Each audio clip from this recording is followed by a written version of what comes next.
Hala, ari na nga, dito na nga ako sa loob gumagawa. Dito ko na paglalagyan ng mga presyo ang bawat isang are. Dahil nga napakainit sa labas, kaya pumasok na ako dito sa loob.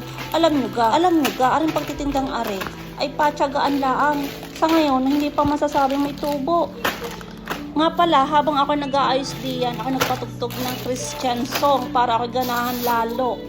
Ayun na nga, hindi pa naman tumutubo, aring tindahang are na pinagkakaabalahan ko ngayon. Pero, hindi ako susuko. Hanggat may pang-abo na ako, hindi ako susuko. Ganun naman talaga, maliit man o malaking negosyo, kailangan mo lagi may pang-abo na dahil hindi mo masasabi kung kailan mahina at malakas. Pero, dapat ready ka doon sa panahon na mahina.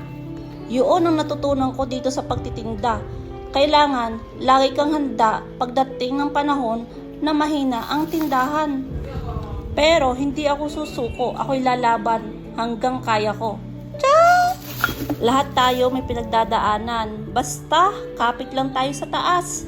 Maraming pagsubok kaya dapat lalong mas kakapit sa taas.